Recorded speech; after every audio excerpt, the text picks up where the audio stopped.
This is ABC.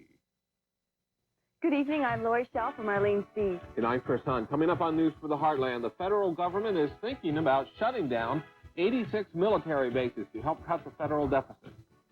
And in the Heartland, low unemployment figures may make the new year look even brighter in Ottumwa, Iowa. We'll have these stories and more next on News for the Heartland.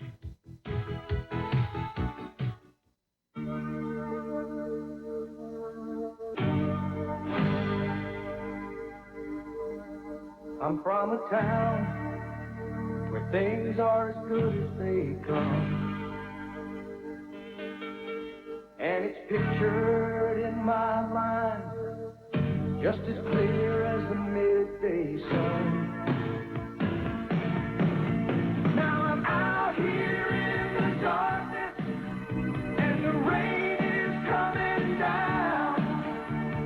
Never was like this in my hometown, It's not like this, but that's all right with me.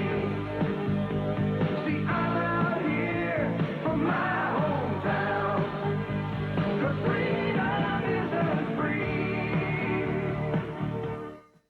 You are watching KTVO, Channel 3. Now, from across the heartland and around the world, this is News for the Heartland Late Edition with Marlene Spees, Chris Hunt, Chris Gentry, and John McConnell.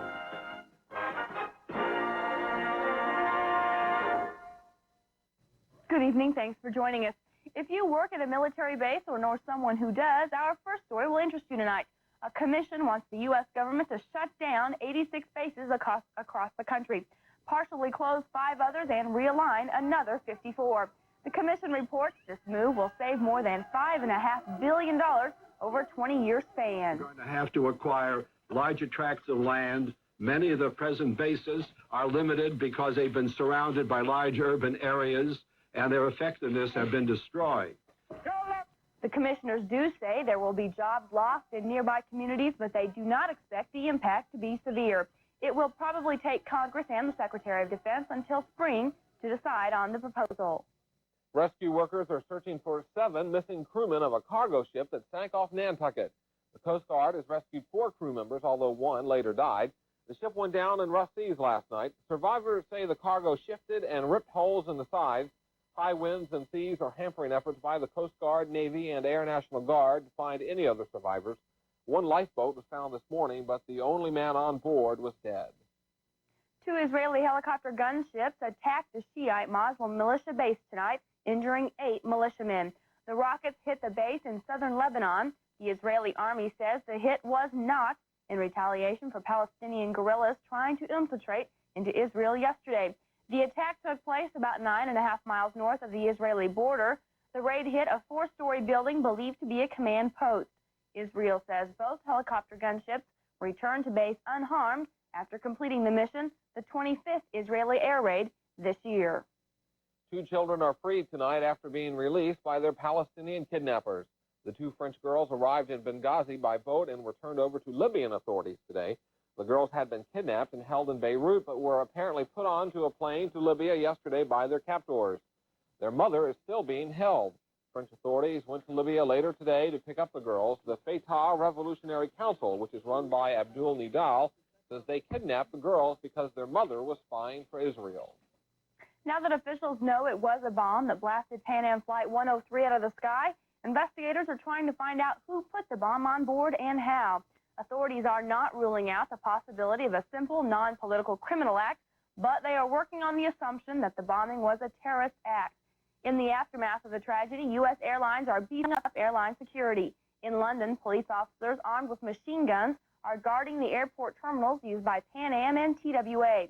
Ground crews are asking passengers if they pack their own suitcases, and all luggage is going through X-ray machines. As the new year approaches, folks in Ottumwa are smiling about last year's economic progress. Coming up, we'll tell you how low unemployment is making 1989 look even better. Stay with us.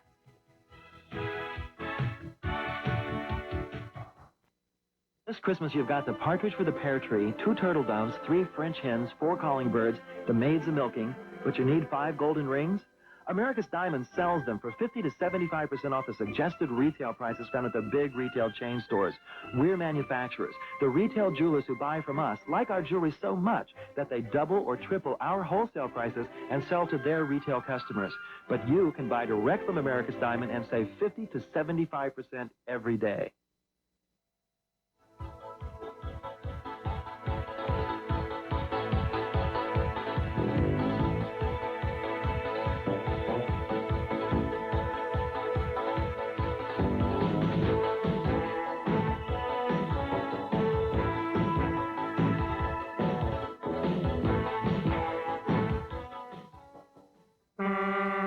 Get ready, cause it's coming. The Super Saturday sale from King Appliance and Furniture. This Saturday we'll be blowing out 1988 models at unbelievably low prices. Family size, no frost Magic Chef refrigerator, just $4.39. Full size Magic Chef built-in dishwasher, just $2.99. And full size sofas, just $3.49. VHS video cassette players, just $1.99. This is a one-day event. Some scratch and dent, some limited quantities. So hurry to King Appliance and Furniture, home of the royal treatment. When accidents happen, call the professionals at home, work, or anywhere. Fast, dependable, foreign or domestic installation is just a phone call away. Call us, Iowa Glass, your auto glass center. As the federal government is preparing to spend billions of dollars to bail out financially troubled savings and loans, the institutions are also changing hands rapidly. Economic experts say area S&Ls remain in decent financial shape. They blame a poor Texas economy for the crunch on Southwest S&Ls that's produced so much publicity. In the first place, we did not overbuild nearly that much as they did, say, in the Houston area, in the Dallas area, maybe in some of the metropolitan areas. And I don't think the impact was that great, although I'm sure anyone in the lending business, any financial institution in the lending business since the late 1970s has probably had a larger portion of bad loans to deal with than any previous period. Alabrock says most investors do not see major changes when S&Ls are sold. The owner of the Iowa Bank and Trust Bank of Bloomfield is buying into a financially troubled savings and loan in Johnston, Iowa. W.A. Krause is part of a business group that is buying Home Plan Savings and Loan, which recently had its capital depleted in an alleged misappropriation of funds. Krause is gaining a reputation for buying failing banks. He bought the Bloomfield Bank after it had financial trouble. Officials at Robert Morris College in Carthage, Illinois, say they are looking for a buyer to take over the financially strapped school. Hancock County residents met with school officials and students last night to talk about the effects of the school's announced closing and how to prevent it. All agree that Carthage will suffer if a buyer isn't found, and soon. What we did last night was reactivate, the beginning steps of reactivating a group that was called the Robert Morris College Educational Foundation. This group was formed in 1964 when Carthage College left here. A steering committee will work with school officials to find a buyer for the school, which is valued at about $12 million. Missouri's unemployment rate is up a little for November. The jobless figure hit 5.7% in November, up from 5.4% in October. However, the November rate is an improvement over the figures from 1 year ago. State labor officials say 2.48 million Missourians were working last month, and that's the highest figure ever. Most of the jobs gained were in manufacturing. November jobless figures show mixed results for southeast Iowa. Labor analysts say seasonal fluctuations sent the Ottumwa area figure up to 6.5%. That rate is lower, though, than a year ago in November, and local officials hope that means the Ottumwa area economy is continuing to improve. Most of the slowdown is due to let-ups in agriculture, construction, and restaurants, while retail trade was very strong in November. Jim Crutchlow with the Wapello County Job Service says the improving numbers can mean a stronger economy. In November of 1987, the figure was 8.8%, and then again in 1986, in November, we were at 12.3%. What it's telling is the bottom line, we have a lot more people working. Slight increases in the jobless rate were recorded in Jefferson, Keokuk, Van Buren, and Wapello counties. Lee and Henry counties went down. The new year is bringing in new increases in jobless benefits for out-of-work Missourians. The Kirksville Employment Security Office says insurance benefits will be increased $10 a week. The state hiked the weekly maximum last year, Local officials say it wasn't enough. For years, Missouri was one of the lowest states. Unemployment, benefits paid to people, and the unions and all the workers have been trying to get them raised. So over the last few years, we've raised it in an increment almost every year. So this year, it tops out at $150 a week. The $10 increase will apply only to claims filed in the new year. Well, there's next with Laura Morita. She's looking for another storm system to bring either rain or snow back into the heartland. And it could be here just in time to bring in the new year with a white topping. That's next.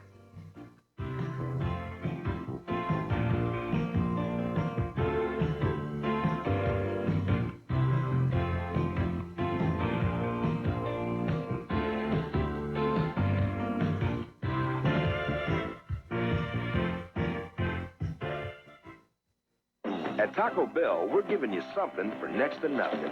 Our original tacos for only 49 cents each. And at just 49 cents, it's easy to pick up more than just one. Taco Bell has your order, make a run on the border. At Taco Bell, while you're filling up on our 49-cent original tacos, you'll be working up a big thirst. So anytime your cup runs dry at the border, we'll refill it free, guaranteed. Taco Bell has your order, make a run on the border. In spring, summer, fall, or winter, KMEM is your sports leader in northeast Missouri and southeast Iowa. Listen closely and you'll find that no other station gives you more coverage of your favorite teams. KMEM features the best high school sports, St. Louis Cardinals baseball, exciting MU Tiger sports, basketball, and football coverage. This is Leroy Huff, principal of Scotland County High School. For the latest in music, news, weather, and sports, tune in to KMEM, Memphis.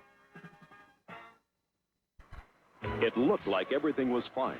Karen Carpenter's golden voice sang on hit after hit, but in reality, she was suffering from a strange disorder and starving herself to death. On the next Entertainment Tonight, get the inside story on the Carpenters. Does this new TV movie tell all about Karen and Richard or whitewash the truth? And how does it deal with Richard's own admitted drug problems? He'll set the record straight, only on the next Entertainment Tonight. Tonight at 11. Tonight's weather is brought to you by Jim Robertson Chevrolet. And it is a great night for stargazing if you bundle up. That's right. It's very beautiful, very cold, but the clouds are going to be rolling in very, very soon. So if you want to stargaze, you better get out there right now. Let's look at our temperatures. They're still rather cool, all in the 20s. The warm spot is in Ottumwa and Kirksville. They're at 27 right now, and the cool areas are in Quincy and Hannibal at 22. Our dew point is 19. That gives us a relative humidity of 71%. Our winds are southerly at 12 miles per hour, and the pressure is falling at 30.07.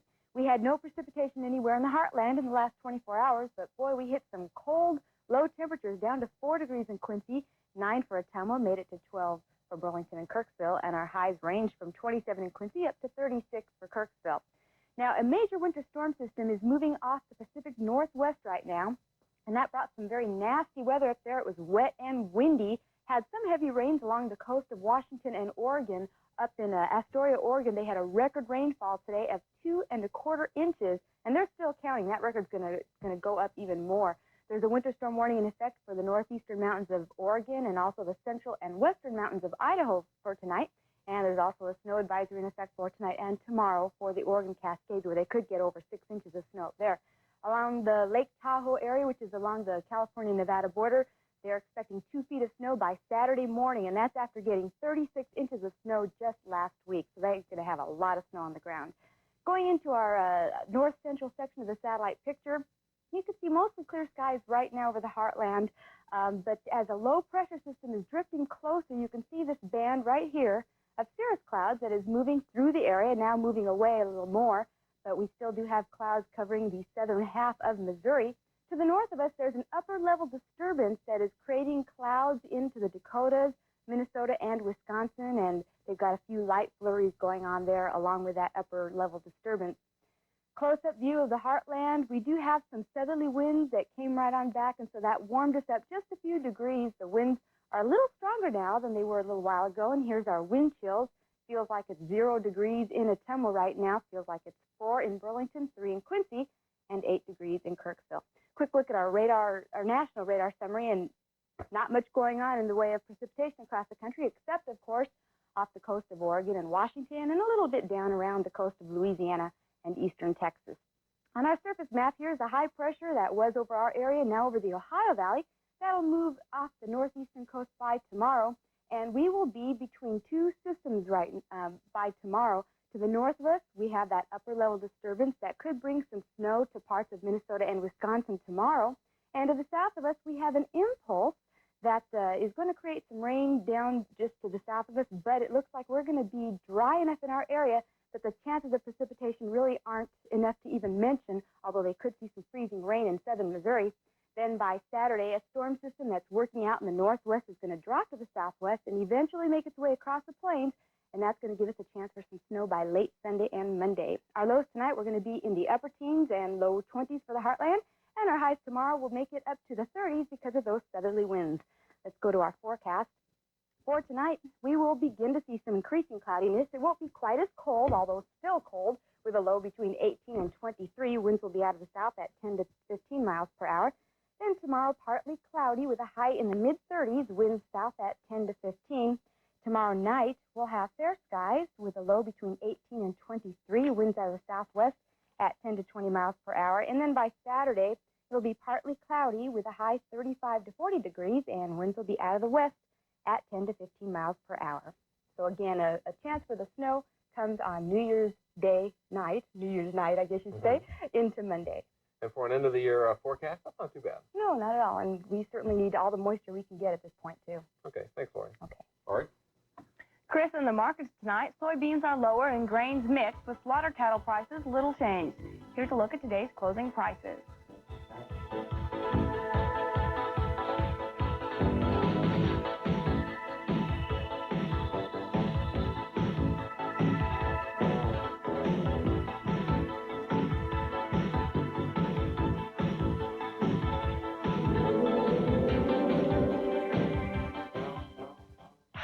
It's the 1988 all-out closeout at Jim Robertson Chevrolet. Rebates on Chevy trucks have been extended through December 31st. Get up to $600 back on S10 pickups and Blazers. That's right, get up to $600 back on the Chevy truck or Blazer you want. Plus, Chevy's giving you additional savings on option packages. You'll get up to $1,800 back on preferred equipment groups on select Chevy pickups and Blazers.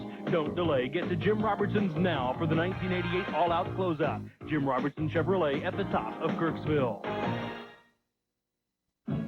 Season's greetings from Kirksville Recycling. We invite you to come in today and turn your trash into much-needed holiday cash. We're the largest and best-equipped recycling center in the area. Bring in your glass, metal, and recyclable paper and put some cash into your pocket. Happy holidays from Jim Shemp, his family, and all the employees of Kirksville Recycling at 1305 South Osteopathy. Kirksville Recycling. It just makes sense.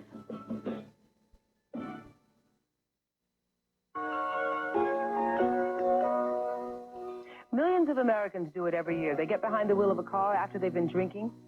On the next Oprah Winfrey Show, we'll talk to people who not only got into the car, but who killed in a drunk driving crash. How do you live with the guilt of knowing that you killed another human being just because you were drinking? Drunk drivers who killed. We'll talk to them on the next Oprah Winfrey Show. Friday at 3 here on Channel 3. In Iowa headlines tonight, Ottumwa Business Development has some new prospects for the upcoming new year. U.S. Senator Charles Grassley will be stopping in Ottumwa on an economic development trip there next month. Grassley is expected to announce a new business venture locating in Ottumwa. And on that very same day, the Ottumwa Area Development Corporation will also announce a new company opening in Ottumwa. Development officials say the year ahead looks good economically for the Ottumwa area. And a Fairfield, Iowa resident, Jim Lawler, is still getting signatures for his 3-story high holiday card to send to the Soviet Union. Lawler is in Philadelphia, finishing up his goal of collecting 2 million signatures. And on New Year's Eve, the card will be flown to Soviet leader Mikhail Gorbachev. Authorities in Vernon County, Missouri, have temporarily halted a search for the body of a missing girl. On Monday, authorities drained a farm pond after getting a tip that 15-year-old Tammy Sue Rothganger was in there. The search of the pond was called off while police wait for snow to melt. The girl disappeared from the central Missouri town in 1984 while going to school. Kansas City officials want the homeless to use run-down public housing for apartments. About 300 public housing apartments are vacant in the downtown area. And officials are concerned that an oil spill on the Gasconade River will damage water supplies downstream. The leak comes from a Shell Oil Company pipeline and started on Saturday. Cleanup crews are trying to prevent the slick from moving farther downstream. And coming up in sports, John McConnell will be with us next with a preview look of this weekend's Peach Bowl. And quarterback Chuck Hartley of the Iowa Hawkeyes. That's it.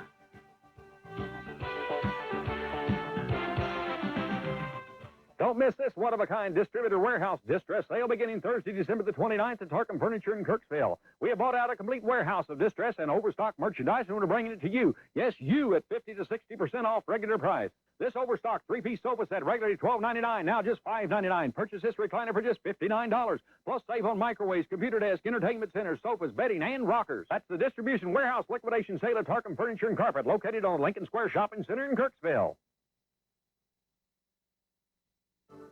I'm Morton Dean. Coming up on Nightline, when divorced parents disagree on the religion of their children, is it a proper issue for the courts to decide? We'll talk to the Jewish father and Catholic mother in a case that's creating a major controversy.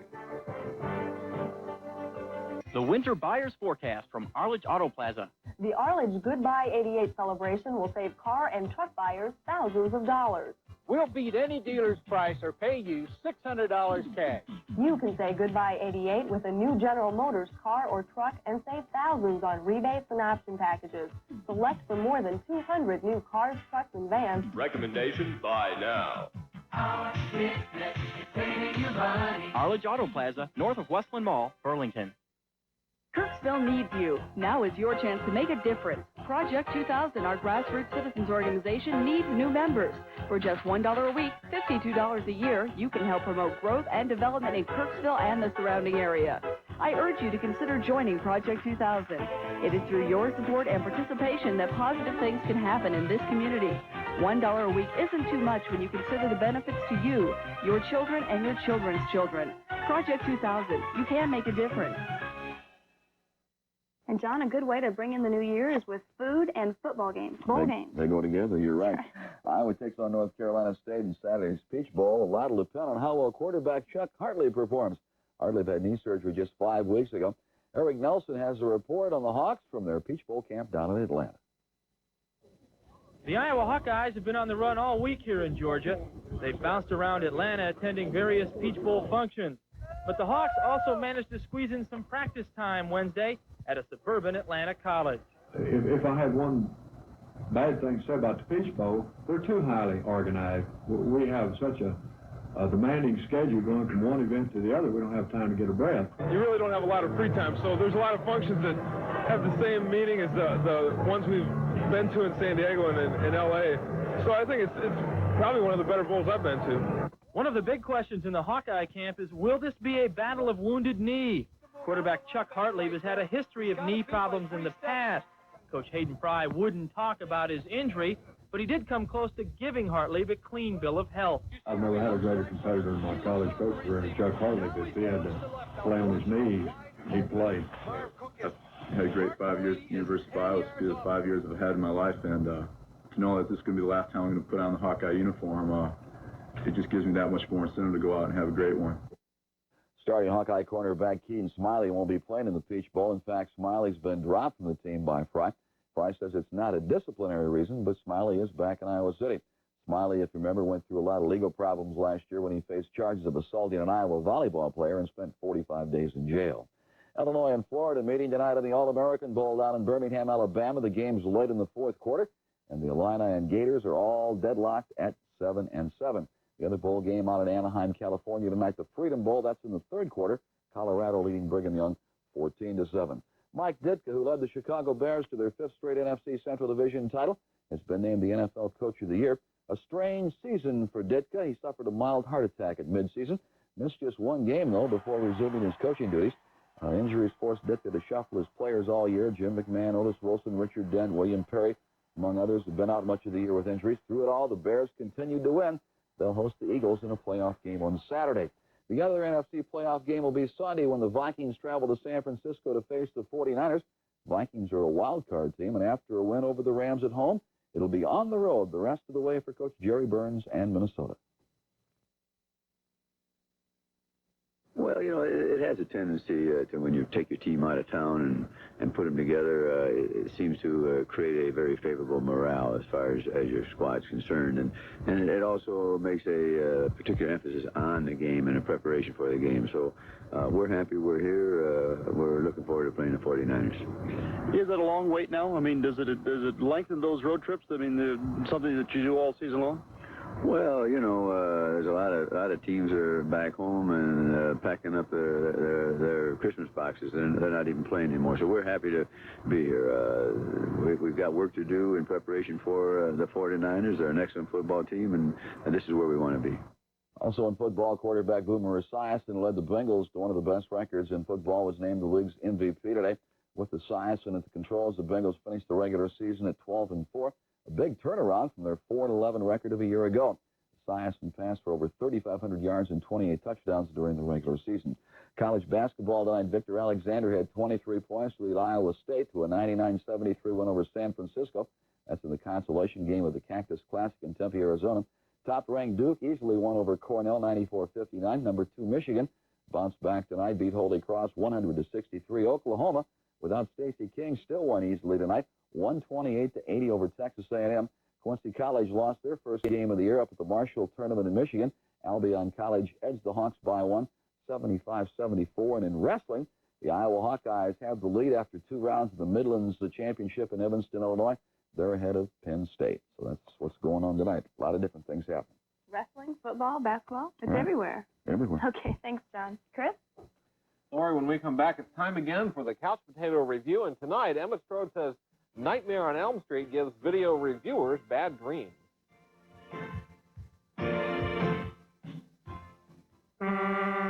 Get ready, cause it's coming. The Super Saturday sale from King Appliance and Furniture. This Saturday we'll be blowing out 1988 models at unbelievably low prices. Family size, no frost Magic Chef refrigerator, just $4.39. Full-size Magic Chef built-in dishwasher, just $2.99. And full-size sofas, just $3.49. VHS video cassette players, just $1.99. This is a one-day event. Some scratch and dent, some limited quantities. So hurry to King Appliance and Furniture, home of the royal treatment. Calling out around the world, season's greetings from us to you.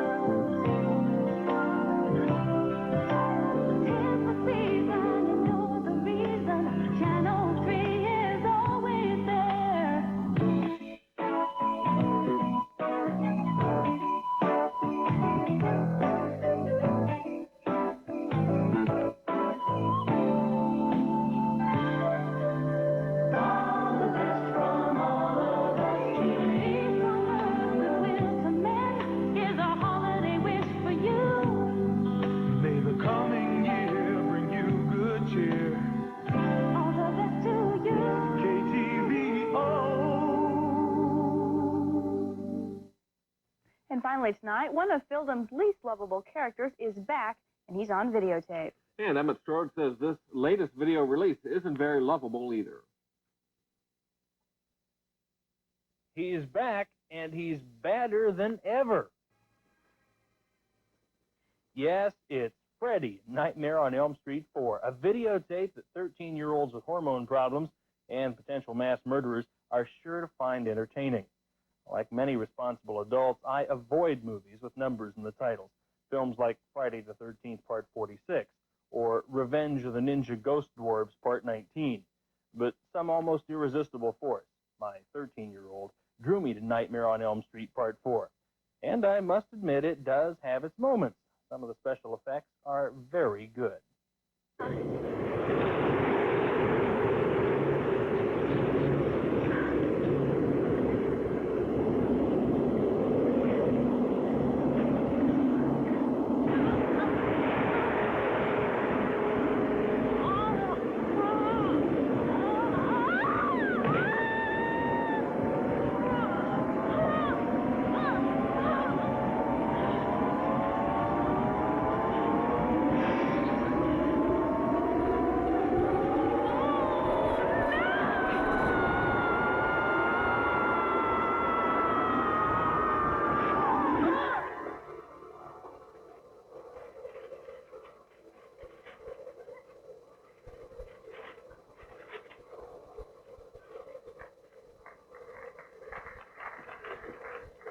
The rest of Nightmare Part 4 is very bad. Nightmare on Elm Street Part 4 received 1.5 couch potatoes. This film's sole purpose is to separate 13-year-olds from their parents' cash. With the Couch Potato Review for News for the Heartland, I'm Emmett Strode. Okay, we can avoid that one. Well, he puts you straight, doesn't he? I like that. I wonder what he had his checkbook out today for. Yeah, definitely for his kids. Okay, let's talk about weather real quick. A quick word, we have a few clouds that are going to be moving in tonight, and tomorrow will be mostly cloudy, and we won't see any precipitation, though, till late Sunday. Okay, thank you, Lori. Okay. Thanks for joining us. Nightline is next. Good night.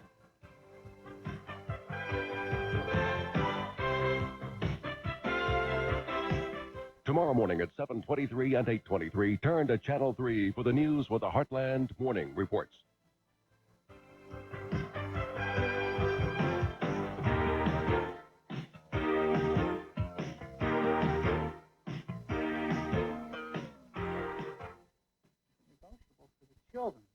Their father is Jewish.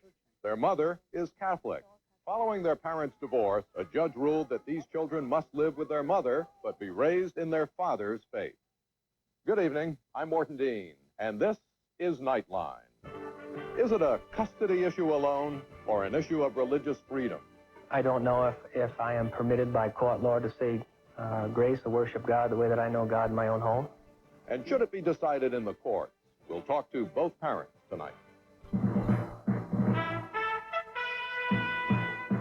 This is ABC News Nightline. Substituting for Ted Koppel and reporting from Washington, Morton Dean. Do you want some judge telling you which religion your children must follow? Well, in a society where there are hundreds of thousands of interfaith marriages and hundreds of thousands of interfaith divorces, judges are now being asked to intervene in the very emotional area of religion and the children of divorce. When a couple from different religious backgrounds divorces, which religion should their young children follow? The mother's religion, the father's religion, both, or none? Let's begin tonight with a case history. Brian Rooney reports. Lauren and Rachel Sims live in a Christian home. They spent the holidays surrounded by the trappings of Christmas. A tree in the living room, a creche, a Bible on the table. And on Christmas Day, they went to Catholic Mass with their mother. But in the eyes of a Colorado court and of their father, Rachel and Lauren are Jewish. According certainly to Jewish law, these children were born Jewish and should remain Jewish. The girl's mother had converted to Judaism to marry Gerald Sims, but now she is divorced, remarried, and once again a practicing Catholic. I was raised a Christian woman, and always have been. And it was important to me to want that faith for my children as well. Dorothy Bokey has custody of her daughters. They live with her, but she doesn't have complete custody. While giving primary care to Dorothy Bokey, a Colorado family court granted religious custody to her ex-husband. It was a new form of child custody and a new dispute in the often bitter world of divorce and the law. The girls visit their father 2 nights a week and spend 2 out of every 3 weekends with him. And every Saturday morning from 9 to noon, they go to a Denver synagogue for religious education. In no way was it negotiable for the children to be changed because of her change. It was fine for her, but the children were born Jewish and they had begun to be raised as Jews, and that's how I felt that should continue for them. Their mother doesn't think so, and in the past year, she's violated a court order that says Rachel and Lauren's father is in charge of their religious upbringing. I believe the person who was given sole custody should indeed have religious custody as well. But at that time, I did think it would be a workable situation. I thought that I would, make them accessible to Jerry, to have them go to their religious school on Saturday, and that we would be able to live our lifestyle in our home. But it's not possible.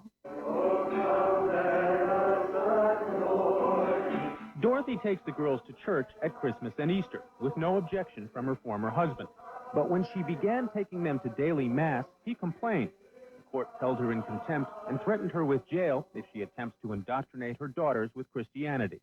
I have advised my clients not to take the kids to church, not to do anything which has the appearance of raising them up or training them in a different religion.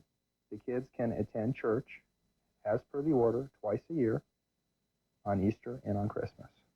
Any other church going other than those 2 days would be, in my opinion, a violation of the order. The arrangement raises difficult questions about interfaith marriages that end in divorce, and whether the courts can treat religion as dividable property, almost like the house, the car, and the family record collection.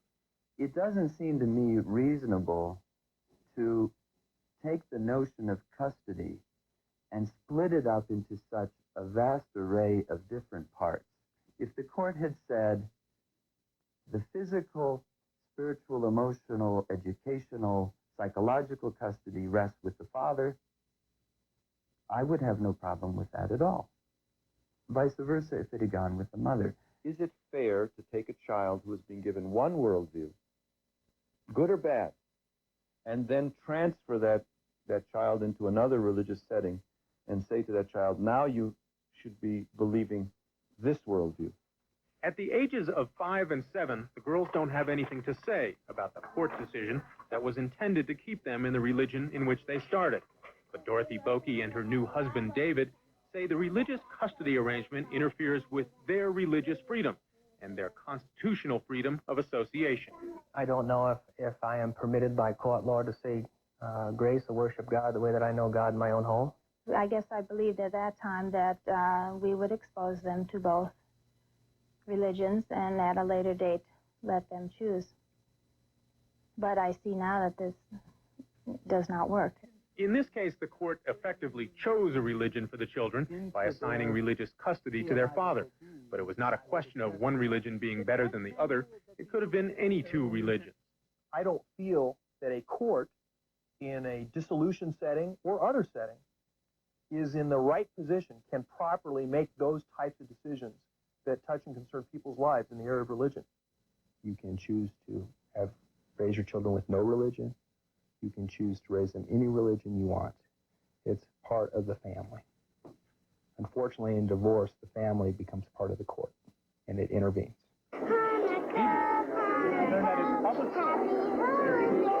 Gerald Sims continues to fight for full custody to remove his daughters from the religious influence of their mother. Around the country, other divorcing parents are starting to raise the specter of religion as arguments for custody of their children. The case of Rachel and Lauren Sims may have opened new territory, not only on the battleground of divorce, but religious freedom as well. For Nightline, this